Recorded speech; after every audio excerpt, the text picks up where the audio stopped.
Soy Ismael García Villarejo. Bienvenidos a la revista Inversión.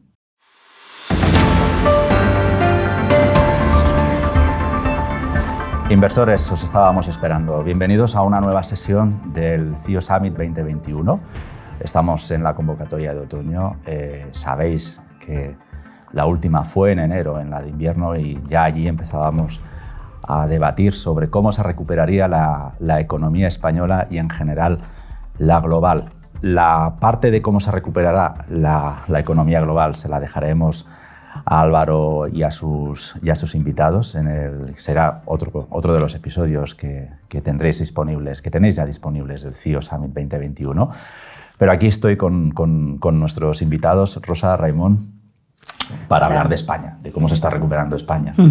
Hay varios puntos que sobre todo nos están como descolocando. Rosa, recuerdo que en enero hablábamos tú y yo de lo que nos preocupaba. Estábamos todavía en la tercera ola, no sabíamos muy bien cuál era el alcance. Vamos por la quinta y creo que nos anuncian la sexta, me parece, Raimon, ¿verdad? Sí. Pero bueno, también es verdad que las olas a medida que van pasando son menos virulentas. Sí. Y sin embargo, esa preocupación ha virado ahora hacia dos grandes problemas que en España sobre todo se están, imagino que coincidiréis conmigo, se están sustanciando en la inflación. A raíz evidentemente de los precios desbocados de la energía, pero ya es cierto que veníamos también con mar de fondo que alimentaban estos datos. Me gustaría empezar por aquí. ¿Vosotros sois de los economistas que consideran que la inflación es una amenaza real o es absolutamente un ajuste pasajero debido a la tonía con la que estábamos en los meses atrás? ¿Cuál es vuestra tesis? Y me gustaría también que nos contarais si consideráis que es una amenaza real, por tanto, si afectará a la posible recuperación de España. Yo creo que ambas cosas. Es una amenaza real porque, desde ya está afectando la recuperación en el sentido que muchas familias pierden capacidad de compra. Estamos hablando de una inflación, según nuestro modelo de previsiones de inflación, que estará en torno al 4%, incluso por encima del 4% en los próximos meses, cuando los salarios crecen un 1,5%, eso es en término medio. Por tanto, hay una pérdida de poder adquisitivo, también las empresas, una buena mordida al beneficio de las empresas también. Por otra parte, hay un elemento también transitorio que tiene que ver con el ciclo de recursos naturales. El gas, está despuntando, está encareciendo la electricidad, pero los futuros apuntan a una suavización a partir de la primavera. Y también otros recursos naturales también van en este mismo sentido. Por tanto, yo creo que la clave está en, si ese repunte de precios que por ahora es transitorio en el sentido de, ese ciclo de recursos naturales, sí tiene efectos de segunda ronda en otros precios y en los salarios. Es decir, si, por ejemplo, las empresas empiezan a ajustar sus tarifas de venta, entonces estamos hablando ya de un proceso de inflación, ¿no? Y esto lo estamos viendo en algunos países, de hecho, por ejemplo, Estados Unidos. Rosa, tu tesis. A ver, yo creo que hay mucho de temporal, pero coincido con Raimon. Realmente el problema es que lo que temporal se haga permanente. Hay mucho de temporal porque ya se esperaba que este año la inflación iba a subir, aunque solamente fuera por comparativa del año anterior. Hay un efecto de base, que es que cuando tú comparas el año pasado, aunque estábamos todos metidos en casa, pues evidentemente la inflación tenía que subir sí o sí. Pero lo que pasa es que es verdad que ha subido más de lo que esperaban los bancos centrales y esperábamos todos. Hay un efecto claro que es el ajuste de oferta-demanda. Yo comprendo que alguien que tiene que producir coches o el petróleo o cualquier tipo de materia prima también, o incluso un bien industrial, pues ahora tú no te pones a producir más hasta que tienes seguro que lo vas a vender, que hay demanda. Entonces siempre hay una especie de desajuste entre una demanda que de pronto nos abren las puertas y todo el mundo empieza a consumir y una oferta que se tiene que adaptar a esa demanda. Y eso se está produciendo y ese desajuste está provocando subida de precios. Y luego, evidentemente, las materias primas son, lo ha comentado Raimon, ¿no? El tema de la subida del gas, del petróleo, del aluminio, del cobre. O sea, y los problemas que está habiendo en el sector de autos, que tienen que parar las fábricas porque no tienen chips. Al final, todo eso es un efecto que es temporal, pero en la medida que eso trascienda a que suban los precios o suban los salarios, pues llega un momento que se puede trasladar a la economía. Lo que yo creo que es de momento es temporal y yo creo que en la medida que el mensaje de los bancos centrales cala y te das cuenta que puede ser temporal, también esos efectos de segunda ronda se podrían limitar. Y eso sobre todo tiene un tema fundamental, es que los bancos centrales tienen que mantener la política monetaria en esta expansión, si no nos metemos en un problema mucho más grave. Claro, hablando de la recuperación de España, da la sensación que el BCE es a quien ha mantenido España en los últimos meses. Los últimos datos de inflación están muy por encima del techo, que incluso del sobretecho, diría, que se dio el propio BCE. Tenemos que estar ahí. ¿Realmente estamos vislumbrando una zona peligrosa? ¿O aún está aquello que dice, bueno, es una amenaza, la tenemos, pero no creemos que vaya a ir la cosa a mayores? Bueno, lo primero de todo, lo que has dicho al inicio es totalmente cierto. Si tú miras la evolución de la deuda pública desde el inicio de la crisis, prácticamente el 90-95% de la deuda nueva, ¿no?, del incremento de deuda pública está en el balance del BCE. Entonces, bueno, pues el BCE se Raimon, puede decir... Sí, volvemos enseguida, Raimon. ¿Es un rescate por la puerta de atrás esto?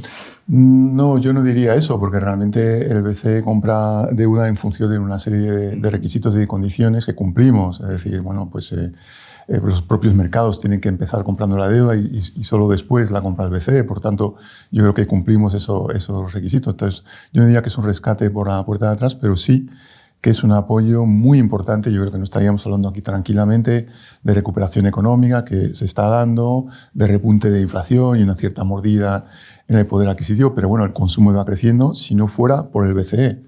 Entonces, yo creo que pues esto realmente es importantísimo que el BCE mantenga todavía durante un cierto tiempo esa política monetaria.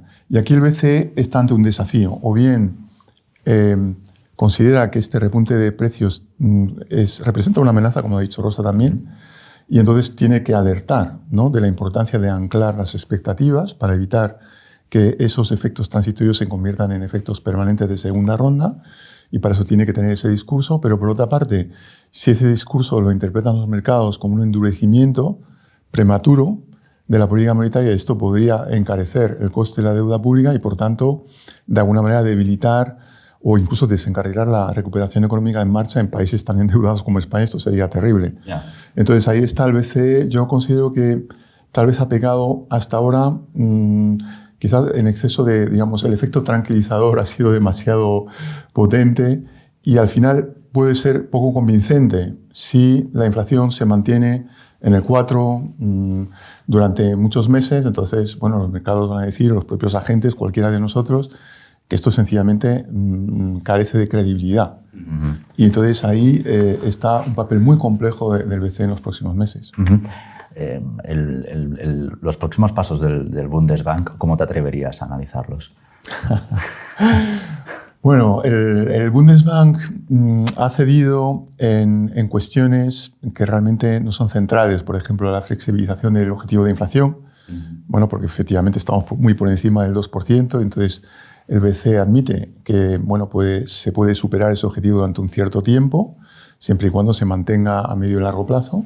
Eso lo ha cedido, pero en cambio el Bundesbank no cede en elementos muy importantes. Por ejemplo, que la compra de bonos, eso que nos ha ayudado, tú hablabas de rescate, no lo es, pero bueno, está comprando masivamente bonos el BCE, que esto sea algo temporal, que esto no es para siempre. Y bueno, el Bundesbank nos está alertando que a partir de la primavera del año que viene tiene que haber un giro de política monetaria, un inicio de normalización de política monetaria. Entonces yo creo que el Bundesbank cede en aquello que le cuesta poco, pero se mantiene firme en aquello que nos puede, digamos, impactar de forma mucho más sustantiva en los próximos trimestres. Rosa, también estamos viendo, señalabas antes que es importante que los bancos centrales sigan, ¿no?, con la política monetaria que están aplicando ahora. Pero ¿hasta qué punto una decisión de la Reserva Federal, que están ahí, bueno, que sí, que no, que caiga un chaparrón prácticamente, puede realmente afectar a la recuperación de España? A ver, yo creo que al final aquí los bancos centrales son la clave. Lo han sido desde hace 10 años, o sea, que esto no es de ahora, 11 años ya, ¿no?, de la crisis financiera. A ver, yo creo que el Banco Central Europeo está siguiendo lo que hace la Reserva Federal. La Reserva Federal lo hizo muy bien en la crisis financiera, el Banco Central Europeo también, y ahora todos confiamos en ellos, ¿no? Y la Reserva Federal tiene reunión esta semana, puede empezar ya ha dicho que va a empezar a retirar estímulos, también la otra vez fueron los primeros en retirar esos estímulos, y la clave es que lo va a hacer muy despacio Y a diferencia de lo que ocurre en Europa, sí que es verdad que sí que se descuenta que en el caso de Estados Unidos en el año 2023 va a haber subidas de tipos y sí que se descuenta una retirada de esa compra de deuda. No del todo, porque al final lo que estamos hablando es que la Reserva Federal lo que va a hacer es comprar menos, no está dejando de comprar deuda. Al final es una política muy parecida a la que hacemos aquí. Y el objetivo de inflación, yo creo que aquí la clave es que los bancos centrales el discurso lo han cambiado. Han cambiado diciendo justo lo que decía Raimon, ¿no? Que están dispuestos a tolerar una inflación por encima del objetivo siempre que esa inflación piensen que sea transitoria. Y eso es lo que tiene que calar, porque si nos encontramos en un escenario en que los bancos centrales no son creíbles, tendríamos muchos problemas. Y no es un problema solo de España. Al final, todos los países europeos tienen muchísima deuda, Estados Unidos tiene mucha deuda. Yo creo que los bancos centrales son conscientes de que no van a poder subir los tipos de interés porque hay que financiar la deuda. Y es verdad que no pueden estar eternamente comprando esos programas de compra de deuda, pero yo creo que todo el mundo descuenta que el Banco Central Europeo, cuando llegue marzo de 2022, va a comprar otra vez deuda, pero en vez del programa de la pandemia va a volver al programa que había anteriormente. O sea que realmente esa expansión monetaria se va a mantener durante mucho tiempo. ¿Es importante la Reserva Federal? Sí, porque es como la guía, ¿no? Al final es el principio del fin, ¿no? Empieza la Reserva Federal y en algún momento tendrá que llegar al Banco Central Europeo, pero el Banco Central Europeo está a años luz. O sea, no se descuentan subidas de tipos en Europa, cosa que sí que se descuentan en Estados Unidos. Aquí la clave es el mensaje y el discurso, y en esto yo creo que es donde realmente ellos están más preocupados, en ser capaces de transmitir que ellos, por un lado, están vigilando la inflación, que están dispuestos a que esa inflación esté por encima del objetivo porque están apostando por la recuperación, que en el caso del Banco Central Europeo es algo que es un hito, porque el objetivo del Banco Central Europeo solo es inflación, teóricamente, ¿no? Pero tienen que ser muy convincentes y hacerlo muy bien, porque si confunden al mercado y no les avisan con tiempo, efectivamente tendríamos una crisis de deuda de nuevo, ¿no? Cuando ya los países están súper endeudados. Pero de nuevo, no es un problema solo de España. O sea, yo creo que todos los países europeos tienen un problema de deuda. El Banco Central Europeo está comprando deuda de todos, también está comprando toda la deuda alemana. O sea que realmente es un papel complicado. Y yo lo que sí que creo es que se van a tirar más, sobre todo en Alemania y en el centro de Europa, a que estos programas de expansión fiscal en algún momento hay que pagarlos. O sea, creo que sí que va a haber un cambio en... hay que volver en algún momento a esa política de estabilidad fiscal. Ese 3% lo hemos echado para adelante, pero hay que recuperarlo en algún momento y va a haber mucho discurso por ahí. Has dicho una palabra que para mí es clave, que es transitoria. ¿Cuándo la inflación deja de ser transitoria? No sé si sobre el manual se está detectado, ¿no? A partir de este momento esto ya deja de ser transitorio y pasa a ser un problema. Porque al final, cuando estamos trabajando en la revista, transitorio, porque claro, llevamos meses diciendo que es transitorio el tema de la inflación, ¿no? Ya por definición ya debería dejar de serlo, al menos por definición lingüística, ¿no? No sé si hay una definición económica para decir cuando las cosas ya dejan de ser transitorias. Bueno, hay dos elementos, ¿no? de análisis. Uno es evidentemente la inflación subyacente, ¿no? O sea, sí, todos los precios de bienes y servicios que excluyen pues alimentos no elaborados, energía, etcétera, que son mucho más volátiles, ¿no? Y que eso sí, bueno, están muy presionados al alza, ¿no? Por ahora la inflación subyacente en el caso de Europa y desde luego de España pues se mantiene en cotas muy reducidas, estamos por debajo del 1%, creo, o en torno al 1%, en fin, en el caso de España, y un poco por encima del 1%, pero no mucho en el resto de la eurozona. Entonces, no se puede hablar todavía de inflación en ese sentido. Pero creo que hace falta un análisis más profundo, que son los factores que explican la baja inflación que explicaron en el pasado, que es ahí también donde tal vez el BCE podía ayudarnos a entender, ¿no? Porque realmente no logró cumplir con los objetivos del 2% de inflación en todos los años anteriores, estaban muy por debajo, ¿no? Y esos factores que presionan hacia abajo sobre los precios, la cuestión es si se mantienen o no. Uno de ellos yo creo que está cambiando, que es la mundialización. La mundialización explica la presión hacia abajo, China, la integración de China, India, países emergentes, que de alguna manera con la competencia internacional han mantenido márgenes muy reducidos y precios muy contenidos durante muchísimo tiempo, al menos 2 decenios.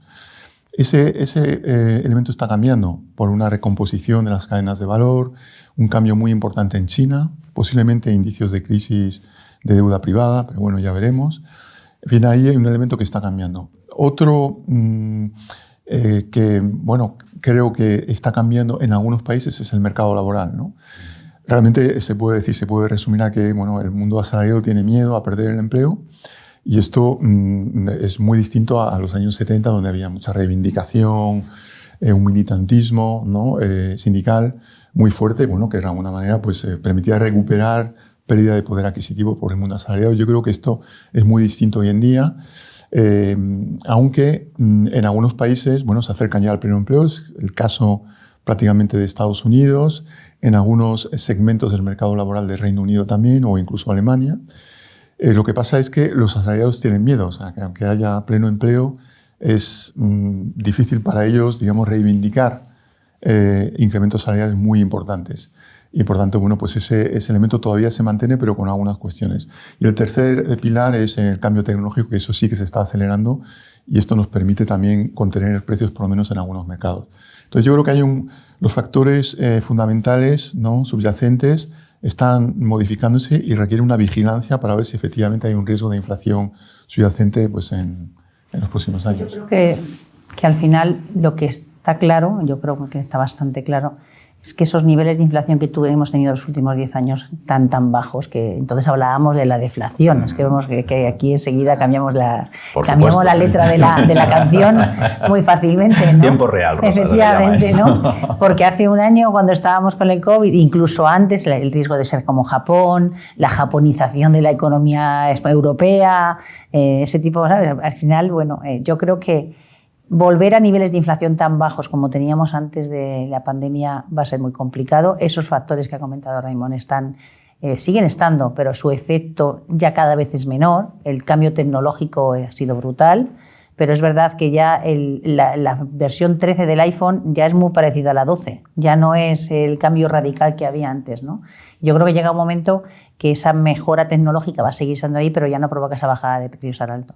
Luego también China, ¿no? China al final, muchos de los cambios que está promoviendo el gobierno chino, que probablemente tenga factores que va a provocar que la economía probablemente en el futuro sea mejor, sea una economía más estable, pero que a corto plazo está generando mucha incertidumbre. Está claro que una de las cosas que está diciendo es prosperidad para todos, es decir, que los salarios van a subir, y entonces esa deflación de salarios que venía importada desde los países emergentes pues también se nota, ¿no? Y luego que, como dice Juan Raimon, al final estamos todavía muy lejos del pleno empleo, incluso en Estados Unidos, que en algunos sectores sí, pero en otros no.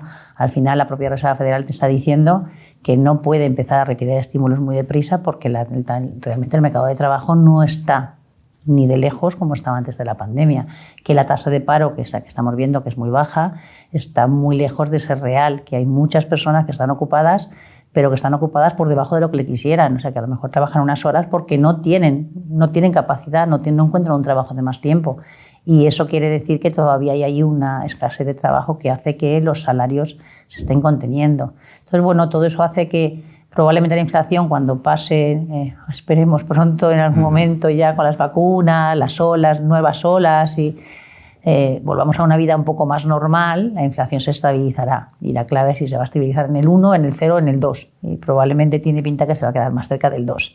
Que es el objetivo de los bancos centrales, o sea que no estaría mal, ¿no? Al final, si la inflación se queda en el 1,5, 2, pues bien, ¿no? Lo que no tampoco tenía mucho lógico fuera el 0 y pico, ¿no? Que entonces hablábamos de deflación, ¿no? Lo que decía al principio. Ya que habléis de tecnología, sí es verdad, además qué decepcionante fue todo lo de Apple. No os quiero meter donde no queráis. Además tú conoces muy bien eso de... Sí, por eso os lo digo. Pero fue sumamente decepcionante.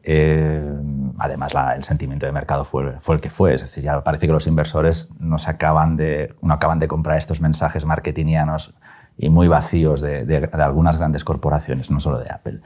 Pero ¿hasta qué punto creéis que el 5G, por no hablar de aparatos, sino de tecnologías y sistemas, puede ser una palanca que eche hacia abajo la inflación, o todavía su llegada, su despliegue, y hasta que tenga resultados eficientes pues va a tardar más de lo que puede ser el ciclo de precios actual, ¿no? Sí, yo coincido con Rosa lo que ha dicho, ¿no? Que más bien ese es el factor, ¿no? Más deflacionista, en el sentido de que tira los precios hacia abajo, pero yo creo que el impacto va a ser sobre todo en los precios relativos, es decir, se está, de alguna manera, con la pandemia se acelera lo que hubiera ocurrido tal vez en 5 años, está ocurriendo en muy poco tiempo, ¿no? Y entonces lo que está también detrás de la inflación es un cambio muy importante de precios relativos. Entonces, pues crece de manera exponencial el comercio electrónico, disminuye el comercio presencial, pues las pautas de consumo de trabajo también están cambiando radicalmente en muy poco tiempo. Y esto lo que produce es un cambio de precios relativos, ¿no? Yo creo que el 5G lo va a amplificar más, ¿no? Y entonces, bueno, pues veremos, y se ve de hecho en la cotización, las cotizaciones bursátiles, ¿no? Hay empresas como Tesla, ¿no? Que con cotizaciones se han multiplicado varias veces y otras, bueno, que tienden a disminuir, ¿no? Entonces yo creo que estamos en ese contexto de cambios muy importantes de precios relativos. Puede haber elementos de burbuja, ¿no?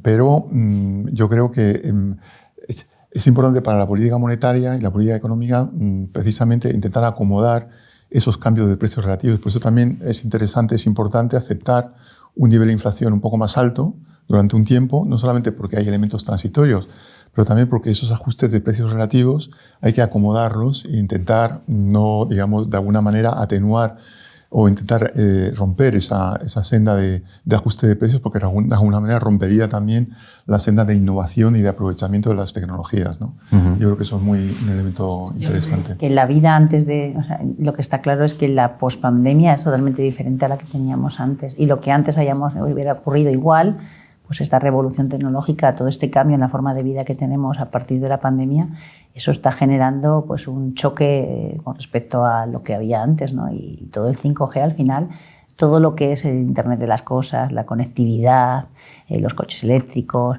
Yo creo que, de hecho, lo que hablabas antes, ¿no? Todos los fondos europeos van dirigidos a digitalización, a sostenibilidad, que eso también ha sido un cambio radical, porque era algo que existía antes de la pandemia. Pero es que ahora, como no tengas el sello de sostenibilidad, olvídate. O sea, es que cuando alguien tiene un fondo de inversión y va a intentar invertir en cualquier empresa, es que ya pasa el filtro de ESG, o sea que todo el tema sostenible empieza a ser cada vez más importante. Y todos esos son factores que están aquí para quedarse. Y todo eso implica, bueno, pues que todo lo que tenga que ver con esa mejora tecnológica, con esa forma diferente de vivir, pues efectivamente tendrá recorrido, y muchas cosas que se han quedado anticuadas muy rápido, pues lamentablemente tienen menos. Esos precios relativos van a variar, claro. A esta situación, no sé si coincidís conmigo, a este momento España llega, creo que con varias reformas pendientes. De hecho, tenemos el problema que tenemos de precios energéticos, pues entiendo por una deficiencia de reformas. Fijaos, hablábamos de inflación hasta ahora, pero los cambios introducidos sobre las pensiones lo que te hacen es generar una próxima factura sobre las pensiones. Pues no sé si el gobierno contaba con este 3 y pico % que al ritmo al que va a tener que subir las pensiones según se comprometió. Por tanto, estás generando más déficit. Comentabas antes el 3%, ¿no? No sé si escuchasteis a la ministra, entiendo que sí, a la ministra de Hacienda diciendo bueno, que hay que relajar esa norma como poco hasta 2025. Pero claro, España ya tiene un problema de deuda consistente, ¿no? Estamos en el momento en el que estamos. ¿Por dónde empezaríais vosotros si tuvierais que tomar la decisión? Es decir, ¿cuál es el problema prioritario a resolver pues, de aquí a enero, por ejemplo, si estuvierais en el Consejo de Ministros y tuvierais el patio que tenemos para gestionar? O sea, un déficit, no sé el déficit estructural ya por dónde va, pero bueno, la última cifra que vi me pareció un poco alocada. No sé si estábamos en el 5 o en el 6, me corrigís si me estoy equivocando. Sí, sí. Pero, 4 tenemos, pero es mucho. Pero sigue siendo muchísimo, ¿no? Sí. El billón y pico, billón y cuarto de deuda de deuda en general, pública. ¿Cuál es el problema inicial? ¿Por dónde empezaríais y por dónde seguiríais luego a continuación para poder encarrilar una recuperación en España con miembros suficientes y que no volvamos pues, a lo que parece que siempre pasa en esta economía, ¿no? Que llegas a las crisis con todos los deberes pendientes por hacer, ¿no? Yo creo que lo prioritario es efectivamente realizar las reformas que están en el plan, ¿no? Aunque algunas de ellas no se sabe exactamente cuál es el contorno definitivo, están anunciadas pero de una forma un poco, digamos, genérica, pero yo creo que son los temas esenciales, ¿no? Mercado laboral, pensiones, fiscalidad, mercado eléctrico, creo que todo esto es muy importante, ¿no? Ahí conté, antes de venir, 23 reformas de aquí a final de año y durante la primera parte del año que viene, más de 50 reformas dentro del plan. Es decir, que los fondos no se desembolsan, sino acometemos esas reformas, ¿no? O sea, realmente tenemos una tarea ingente. Sí, por orientar a los espectadores, estamos hablando de los Next Generation, de los fondos europeos. Sí, sí. Entonces, creo que esto es prioritario no solamente porque está en el plan y que nos hemos comprometido a ello, pero también porque creo que es lo que necesita la economía española a largo plazo. Creo que a corto plazo no tenemos un problema de crecimiento, hay un rebote de la economía, pero a largo plazo para mantener la onda expansiva y sobre todo corregir los problemas que hemos tenido de productividad, en fin, de déficit crónico, etcétera, pues es muy importante, una condición necesaria es que haya pues ese esfuerzo reformista y crecimiento potencial de la economía. La política fiscal, yo creo que su papel a corto plazo sería de acomodar esas reformas. Tenemos la oportunidad histórica de hacerlo con los fondos europeos. Es la primera vez que podemos reformar no a las bravas, sino con fondos, ¿no? Con recursos, y esto es muy importante para facilitar el proceso de reforma, ¿no? Entonces es la primera vez y yo creo que a corto plazo esto es muy importante, pero también esta sería la segunda prioridad, aparte de las reformas, es anunciar un plan de ajuste fiscal a medio y largo plazo. Es decir, a corto plazo el objetivo es acomodar el esfuerzo reformista, pero a medio y largo plazo efectivamente no podemos seguir con un déficit crónico del 4 o del 5% y una deuda pública tan elevada, ¿no? Entonces yo creo que es importante anunciarlo pronto, aunque bueno, pues ese endurecimiento de la política fiscal no se inicia hasta tal vez 2023, porque yo creo que todavía el año que viene vamos a necesitar un apoyo fiscal, la economía, su recuperación todavía es... ¿Crees que es incompatible acometer estas reformas sin subir los impuestos? Yo no, no abogo por subir los impuestos. Yo creo que es más bien una cuestión de gasto en inversión. Es decir, hay que invertir para acompañar las reformas, y una parte de la reforma, del buen funcionamiento de la economía, depende también de la inversión. Hablabas antes de 5G. Bueno, pues también energías renovables. Hace falta inversión pública en parte, no solamente, pero también. Y entonces yo creo que lo tenemos con los fondos europeos. Claro, pero ¿qué opciones estamos? O sea, solo conocemos el techo de gasto por ahora de los próximos presupuestos generales. Pero ¿qué opciones tiene España en los próximos 2 años de corregir esas cifras sin incrementar la presión fiscal? Yo creo que lo tiene muy fácil. O sea, yo creo que, lo ha dicho Raimon, yo creo que los fondos europeos son una oportunidad, pero también son un riesgo. Es, sin duda, entre que nos abren las puertas y hemos estado encerrados, que hay un efecto de rebote de la demanda, apoyado con una política fiscal que es espectacularmente expansiva, está claro que la economía va a rebotar, y va a rebotar con mucha fuerza. Ya lo hemos visto en el segundo trimestre y lo vamos a seguir viendo. ¿Por qué? Pues porque realmente se ha producido como la concativación de 2 circunstancias. Tienes política monetaria muy expansiva, tipos muy bajos, te están comprando la deuda, te están dando dinero de Europa y encima has estado encerrado y nos han abierto la puerta. Entonces es un momento perfecto para crecer con mucha fuerza. Ahora, esto puede ser crecer con mucha fuerza durante 2 años, 3, y luego volver a lo de antes y no aprovechar este crecimiento para mejorar el crecimiento potencial, o puedes hacerlo aprovechando que te está subiendo la ola, puedes aprovechar y hacer todas las reformas que faltan. Y que además Europa te ha dicho, ojo, que es que las tienes que hacer. Porque de momento te estoy diciendo que ese 3% te olvides. Te estoy permitiendo que durante un tiempo te olvides, te estoy comprando yo la deuda, con lo cual no tienes un problema de deuda. La deuda la estás financiando sin problema. Tú y todos los países europeos, no es un problema solo de España. Pero claro, tú tienes que hacer, mientras tanto, tienes que hacer los deberes. Porque si no, no te voy a dar dinero. El dinero viene escalonado. A medida que tú vas cumpliendo, tienes que ir haciéndolo. Y además aquí Europa ya en 2019 ya le dijo a España lo que tenía que hacer. Lo he dicho, reforma de pensiones. Yo creo que las 2 más importantes son mercado de trabajo y pensiones. O sea, las pensiones no son sostenibles. Y entonces Europa ha visto la reforma que ha planteado el gobierno y le ha dicho, súbete, ¿que quieres volver a subirlo con las pensiones al IPC? Ahí tú mismo, pero tendrás que poner otro sistema por el cual esto se vuelva sostenible. Porque si vuelves a encadenar las pensiones al IPC, sabes que el sistema se vuelve menos sostenible todavía de lo que era antes. Con lo cual lo pones algún otro factor que hagas, si quitas el factor de sostenibilidad que también le han quitado, tendrás que poner otro factor que permita que al final las pensiones sean sostenibles. Porque a día de hoy no lo son. Y el mercado de trabajo tiene un problema de temporalidad que venimos arrastrando años y años y que no se corrige. Pero volvemos a lo de siempre. ¿Cómo se solucionaría el mercado laboral? No sé si los 140.000 millones en conjunto que están, ¿no?, de los Next Generation que están como anunciados para los próximos años solucionarían la cosa. Pero la estacionalidad del mercado laboral es porque estamos en una economía muy estacionalizada. No, es un tema de estacionalidad. ¿No? Yo creo que hay una parte del mercado de trabajo español que es estacional y va a seguir siendo estacional y ahí no puedes hacer nada. O sea, puedes corregir eso Lo que tú al tienes que margen hacer, de cómo se compone el todo problema esto. de España, y bien es un problema de hace muchísimos años, es la dualidad del mercado de trabajo. La alta protección de una persona que tiene un contrato indefinido y la muy baja protección de alguien que tiene un contrato temporal. Entonces hace que cuando un empresario tiene que contratar, vaya a un contrato temporal si puede, porque sabe que los costes son mayores, son más bajos. Entonces, y esto no es un problema ni de la pandemia, ni de la crisis financiera. Esto No, venimos arrastrándolo hace muchísimo, efectivamente.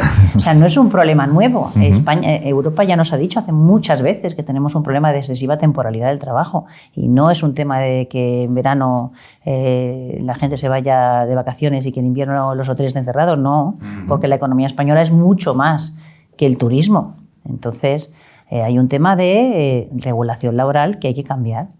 Y entonces eso, mejorar las políticas activas de empleo, de forma que los sistemas públicos de empleo sean realmente un sitio en el que uno se forme y además pueda encontrar un trabajo. Permitir que la persona que no tiene formación suficiente se forme. Que sitios, lo que hablábamos antes, sectores que con el cambio tecnológico pues se han quedado sin demanda, pues reciclar ese tipo de trabajadores a sectores donde realmente hay demanda, mejorar la formación profesional. O sea, tienes que hacer una serie de cosas para conseguir que aprovechando, esta ola, aprovecha para hacer las reformas que España necesita, y en el tema de pensiones lo mismo. Pero Raimon, si llevamos desde, como decías tú, no sé si los micros lo han captado, pero aquí en el plato se ha ido claramente, desde los 80. ¿Qué esperanza tenemos de que se solucione esto ahora? Yo creo...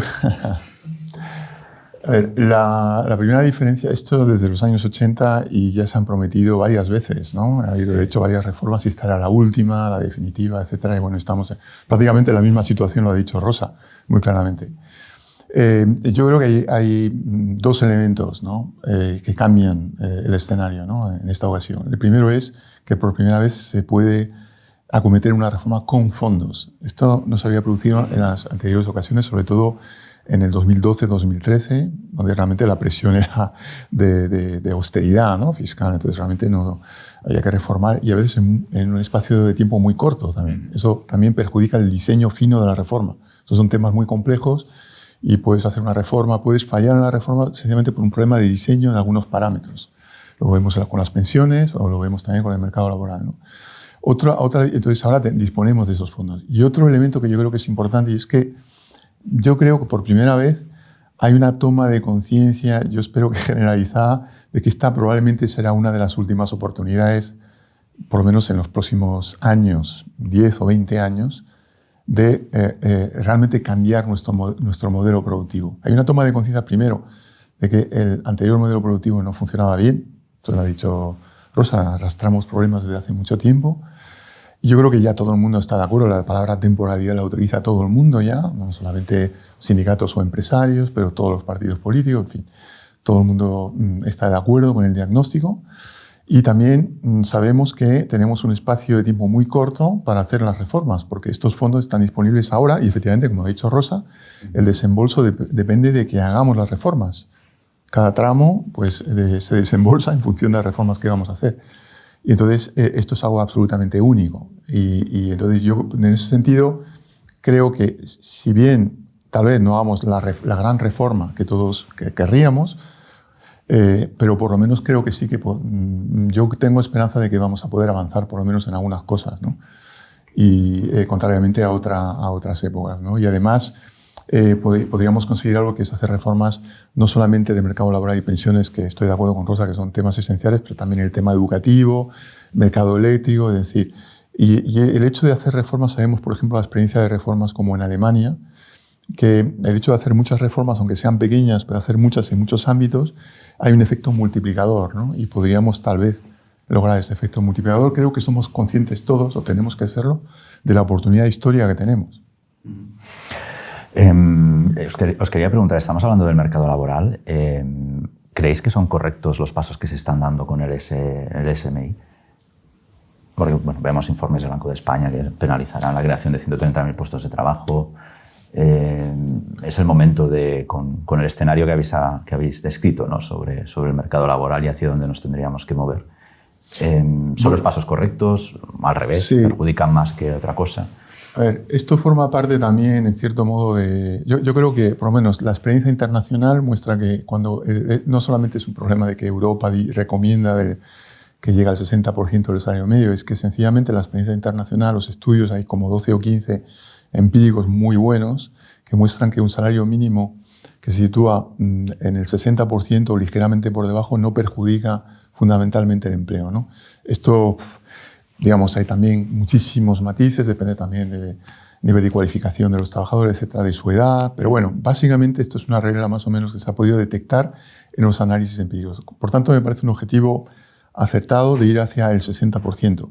Tiene otra ventaja y es, de alguna manera, ayudar el cambio de modelo productivo que mencionábamos antes, porque claro, un salario mínimo muy reducido, lo vemos en países en desarrollo, los países en desarrollo normalmente tienen un salario mínimo un cierto salario mínimo para evitar, digamos, problemas de trampas de baja productividad, ¿no? Es decir, que sectores compitan con baja productividad, malas condiciones de trabajo, muy bajos salarios, con otros que intentan mejorar y, por tanto, facilitar la transición, ¿no?